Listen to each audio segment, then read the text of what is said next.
My name is Dr. Tom Bayne. I'm a chiropractic physician, and I've been practicing holistic medicine for almost 20 years. In that time, I've helped many patients with a wide variety of physical conditions. I realized early on that many conditions have dysfunctional digestive system at the core. As a result, I had to become a digestive health specialist out of necessity. So some patients presented with primary digestive conditions like IBS or ulcerative colitis or Crohn's disease. And other patients that presented with conditions like allergies and eczema and psoriasis. And when you started to actually work with those patients, you found out that their digestion was also weak. And so as a result, many of the patients that I had some form of digestive disruption. So with a probiotic product, you want to see improvement in digestive health and you want to see immune boosting. Those are the two main things that most probiotics advertise that they can do. But I found both of those issues to be very difficult to see or to see a change in the patient. My frustrations with the different probiotic formulas that I used was that I would have two patients with the same condition and one would benefit from the probiotic and the other one wouldn't. Or I'd have another situation where a patient would benefit from the probiotic for a period of time and then all of a sudden it would stop working. More often than not, I just saw no benefit at all. My name's Lisa Leonard. I'm a naturopathic doctor here in Chicago. I have a naturopathic consulting practice here where I specialize mainly in gastrointestinal disorders. Most of my clients come to see me for anything associated with digestion. So I see a lot of acid reflux. I see a lot of constipation, irritable bowel, Crohn's, ulcerative colitis.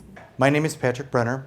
I've been suffering with gastro problems for about 21 years now. We've taken all the reflux medications out there. I have tried many other probiotics, which have never been really good for me because they could never get past my stomach because the reflux was so bad. So we never really knew if they could ever be effective in what we were doing, so I could never really take them. If you look at all the research that's been done on probiotics, the vast majority of all the research that's been done has really been done in the last 5 years. And so our understanding of probiotics and how they interact in health and disease has really changed a lot in the last 5 years. And what we've seen from both the World Health Organization and the National Institutes of Health is that the probiotics that are in the marketplace today don't survive the stomach acid. They die in the stomach acid. The harsh environment of the stomach acid doesn't allow these organisms to survive. And as a result, there's very limited benefits. When I would take other probiotics, they would affect my reflux so badly, I couldn't really find out whether they were effective with the digestive system because they would give me chest pains and gas, and it was a horrible experience. They were just not worth going that way. There's been a lot of research on different strains of bacteria, which I read, knew that I needed to take a probiotic, but was kind of confused on the fact of why you should be taking specific strains. So after I started researching a little bit more of what strains should be in a probiotic, I realized that lactobacillus, bifidobacteria are not the ones that should be in the gut. So 95 to 98% of the probiotic products on the market are lactobacillus and bifidobacteria based products. Some of those products need to be refrigerated, some of them don't. Interestingly, those two bugs are actually the most highly concentrated organisms in our digestive tract.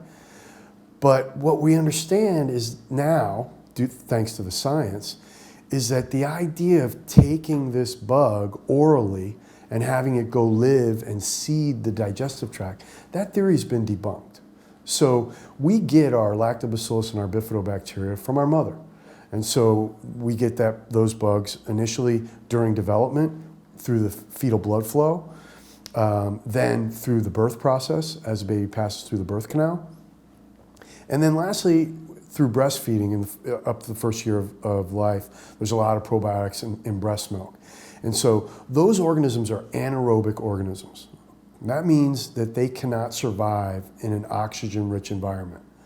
They're passed from mother to child, and they're not made or not capable of living outside of the body. So what's happened is that companies have taken this anaerobic organism, they've reverse engineered it to make it aerobic so that they can grow it up in vats, and then put it in capsules and then introduce it orally. What the research shows us now is that those bugs don't survive the stomach acid. Lactobacillus and bifidobacteria are in 90% of all probiotics, but they are not the ones that you should be taking as the strains within a probiotic. I'm a big fan of alternative health practitioners, and I've worked with a variety of individuals over time. In fact, my primary care doctor has turned more integrative, and through working with different folks, I found that Dr. Lisa's approach to digestive health was different than other practitioners I'd worked with. So products that contain Lactobacillus and bifidobacteria strains as their primary probiotics technically aren't even probiotics. One, they're ineffective, but two, they don't even fit the definition set forth by the World Health Organization of what a true probiotic is. A true probiotic, one, should survive the stomach acid. It's been proved definitively that Lactobacillus and bifidobacteria probiotics don't survive the stomach acid.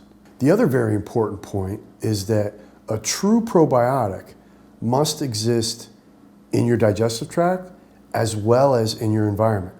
Lactobacillus and bifidobacteria strains of bacteria are not found in our food supply.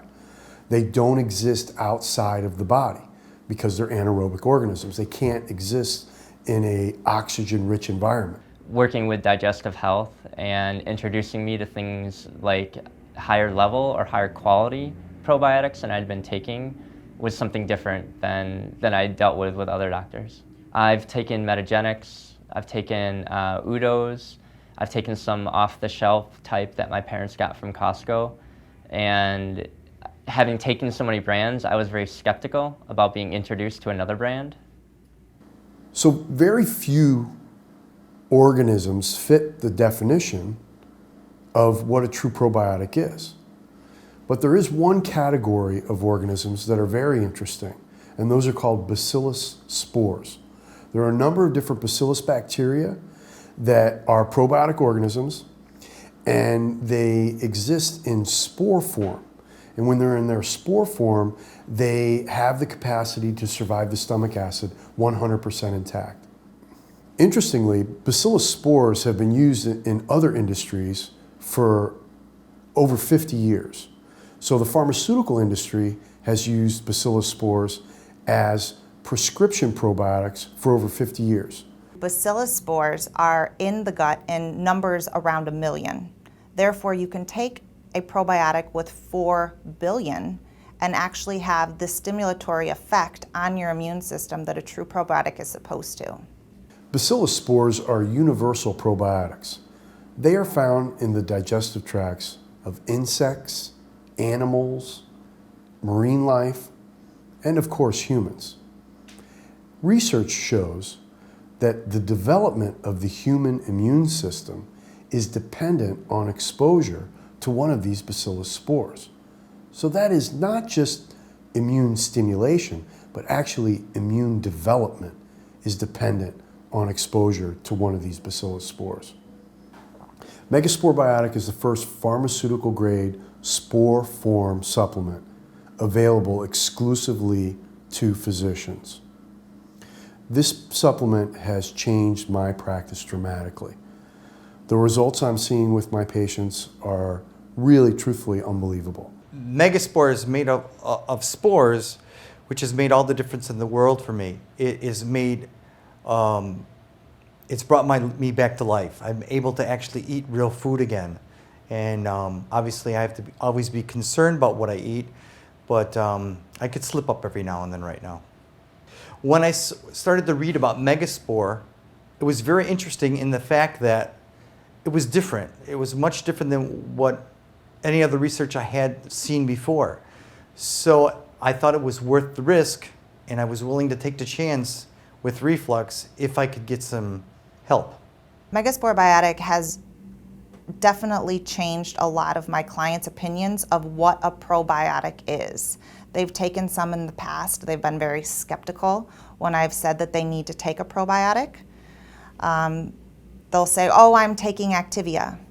I'm eating my yogurt on a daily basis, and I try to do my best. Through this process of reading about MegaSpore, I learned that most of the other probiotics were really never made it into the digestive system, but that this one have a chance, and maybe it could do some good for me. While I'm on MegaSpore, I'm able to eat regular food again. I'm able to sleep through the night. My allergies are much better. It has affected my life as a whole, and we travel now again, and that's something we haven't really enjoyed for many, many years. It was hard to tell what results I was getting from the probiotics that I was on. A lot of the time, they say that it was supposed to help digestive health, but I didn't really understand what helping digestive health meant. I'd done a lot of research on them, that there's prebiotics, there's probiotics, there's stuff you take in yogurt, and after a while it got a little bit overwhelming because I'd spend all this money on a probiotic and then it didn't seem to improve anything of what I had been doing on a day-to-day basis. It's really interesting with MegaSporeBiotic. I noticed a dramatic change almost from taking it day one in my regularity and how much I was going to the bathroom throughout the day, how I felt, and just my general sense of well-being.